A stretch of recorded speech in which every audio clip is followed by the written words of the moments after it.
Good morning student and welcome to my English literature class. As you know, in my last video I explained you lesson My Silly Sister, है ना. This is your lesson, My Silly Sister.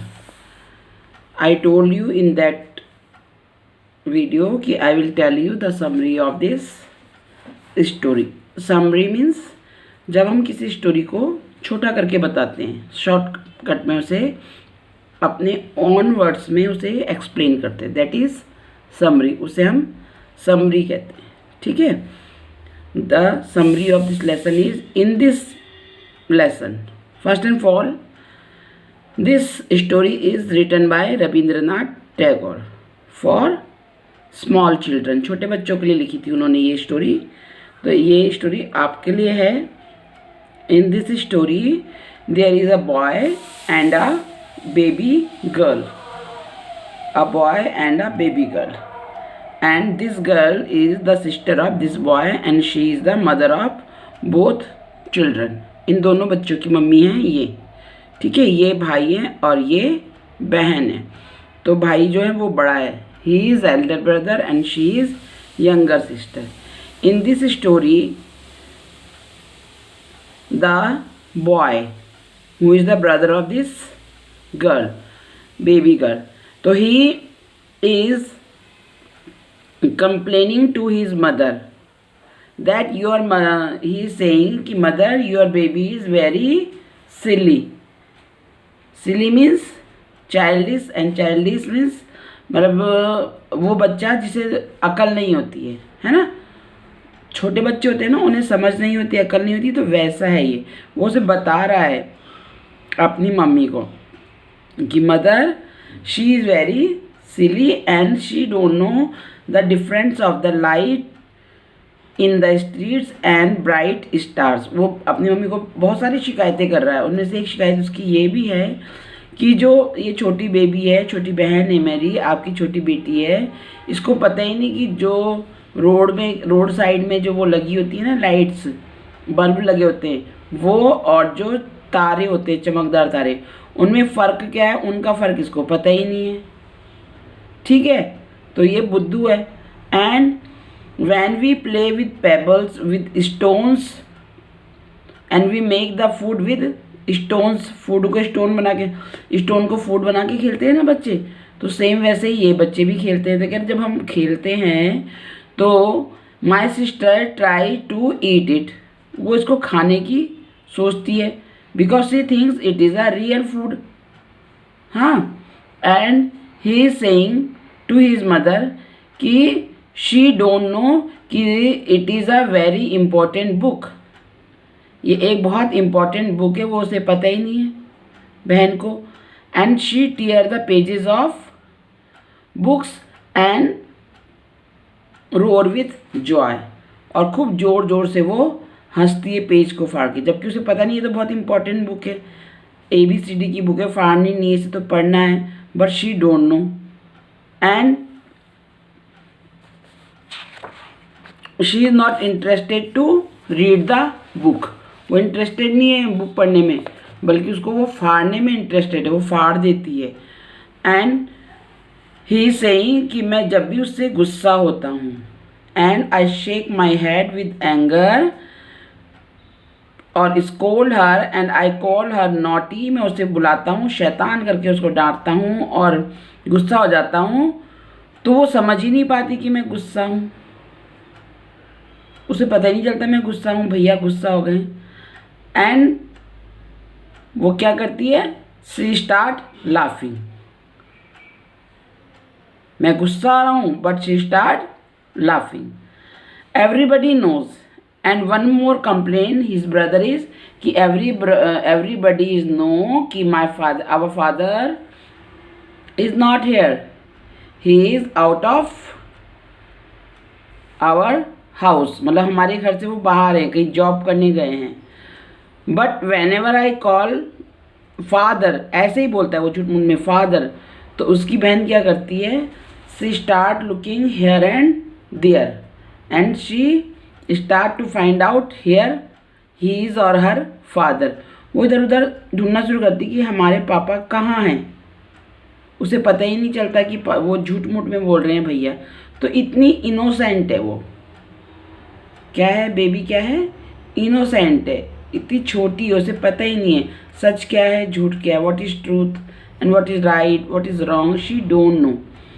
Sometimes I told a class with the donkey's, और कभी कभी मैं sometime I hold, और कभी कभी वो क्या करता है डोंकीज के साथ क्लासेस लेता है। जैसे डोंकीज जो होते हैं ना, जो धोबी लोग लेके आते हैं to carry the dirty clothes, तो उनके साथ कर लेता हूँ मैं, और मैं उसको वार्न करता हूँ, मतलब उस समय उनको बताता हूँ अपनी बहन को कि I am not your brother in this time, I am a school master.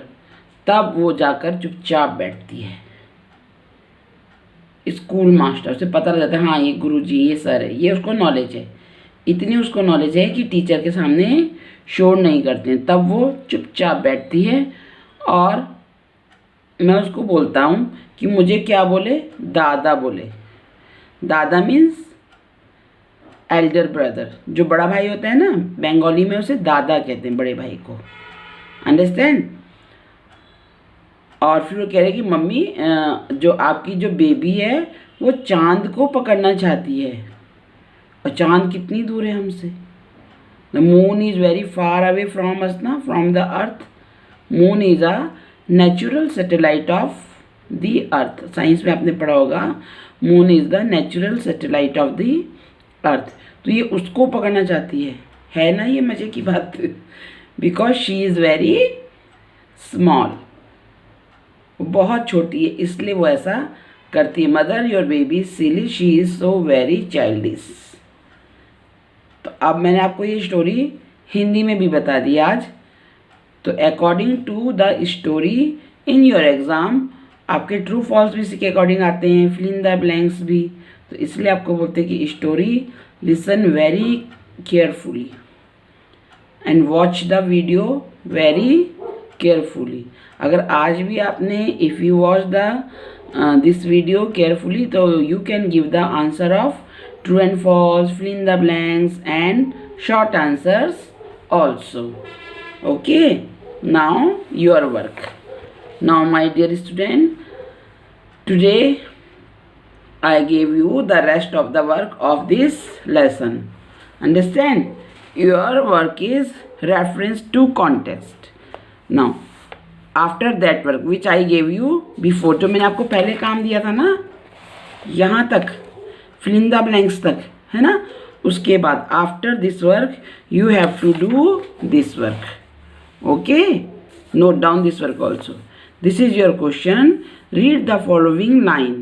मतलब ये जो लाइन दी गई है इसे रीड करना है very carefully and give the answer of question and answer of question. फिर आपको जो इसमें क्वेश्चन पूछा जाता है उसका आंसर देना है विद रेफरेंस टू कॉन्टेक्स्ट। उसका आपको रेफरेंस भी लिखना है और कॉन्टेक्स्ट भी लिखना है। रेफरेंस टू कॉन्टेक्स्ट का मीनिंग होता है कि ये वाला लेसन का, ये आपने ये पढ़ा ना, your baby is silly. After the reading of this line you have to recognize the lesson of this line.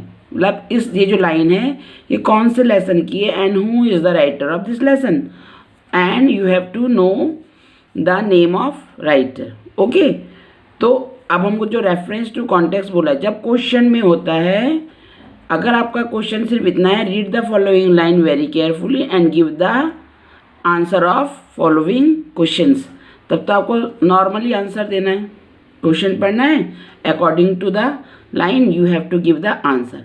But here I mention reference to context with answer of question with reference to context, मतलब reference के साथ आपको reference to context के साथ answer है। मतलब first आप लोग मेरे से क्वेश्चन पूछते हो, आपके पेपर में जब आता है मैम रेफरेंस टू कॉन्टेक्स्ट भी लिखना है।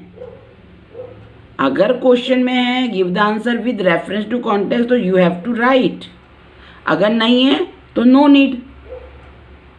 अंडरस्टैंड? अगर नहीं है क्वेश्चन में तो मत लिखो, मगर जब क्वेश्चन में दिया है write the answer with reference to context तो आपको रेफरेंस टू कॉन्टेक्स्ट लिखना है। इसके भी आपको मार्क्स मिलते हैं, 1 मार्क्स होता है इसका। अंडरस्टैंड? नाउ तो अब ये this is your question, who said this line to whom, ये लाइन किसने किससे कही, योर बेबी इज सिली।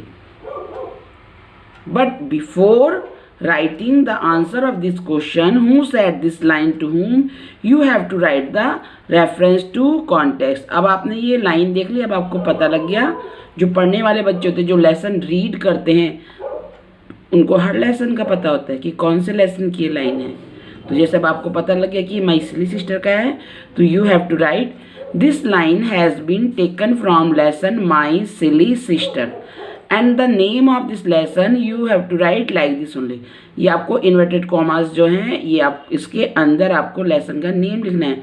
देखो, my I start with capital letter, silly this is also capital letter, and sister this is also, this S is also in capital letter. तो इस तरीके से लिखा जाता है लेसन का नाम, और इन्वर्टेड कॉमास के अंदर। अंडरस्टैंड?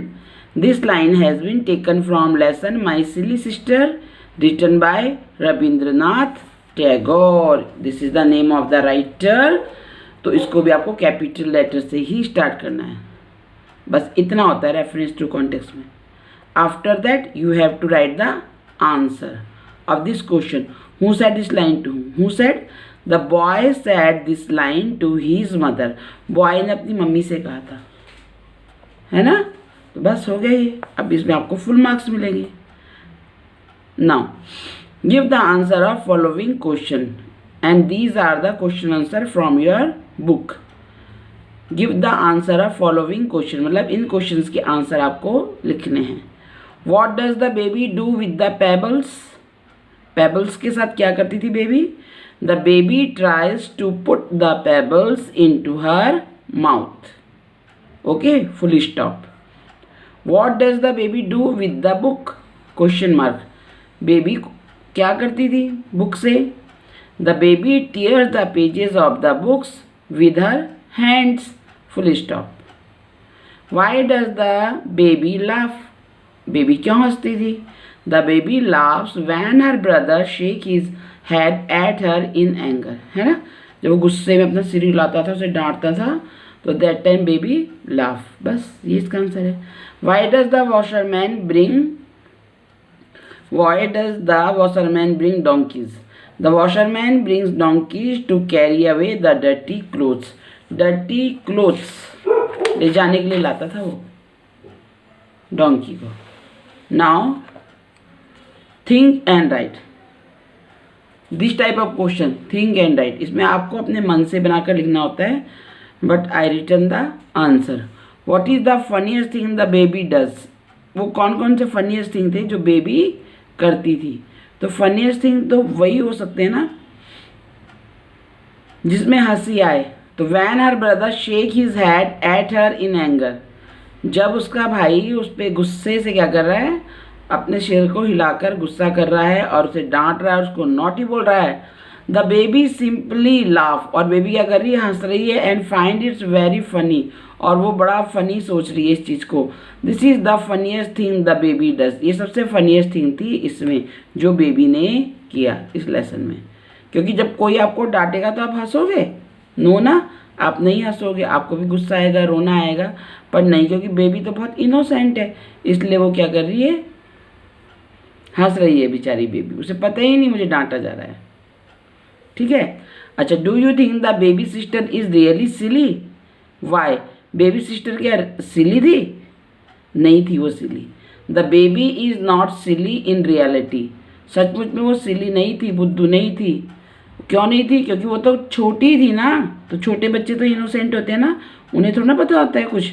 तो she is very small and too young, वो बहुत छोटी थी और बहुत बच्ची थी। ठीक है, टू जज, वो ये नहीं जज कर पाती थी between right and wrong things, वो जज नहीं कर पाती थी राइट और रॉन्ग थिंग्स, मतलब क्या सही है और क्या गलत है उसको नहीं पता चलता था, क्योंकि छोटे बच्चों को तो पता नहीं चलता है। तो सेम यही थी, ये प्रॉब्लम थी। वो बेबी अच्छी थी पर वो छोटी थी ना, तो छोटे बच्चों को पता नहीं चलता। तो so I return this answer. Okay, you have to note down all this answer. Now here make sentences with following words. अब ये कुछ वर्ड्स हैं जो आपके लेसन से हैं, first is childish, make sentences with following words. आपको sentence बनाना है इन को यूज करके, childish, pebble, playful and naughty.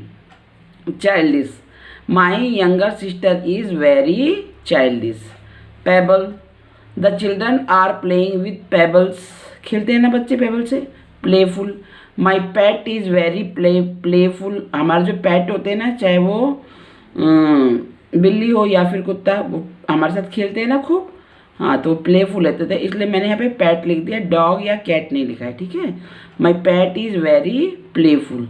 Now naughty, Mohan is a naughty boy, यहाँ पे मैंने एक लड़के का नाम लिख दिया, Mohan is a naughty boy. If you want to write all this, तो you can write all this sentence. If you want to make your own sentences, अगर आप अपना ओन सेंटेंस बनाना चाहते हो तो you can write your own sentences. Okay, so you have to note down all these work in your English literature notebook of lesson My Silly Sister. After this I will explain you grammar portion. Okay my dear student, so thank you watching the video, and now I will meet with you with my new video. Okay, bye bye.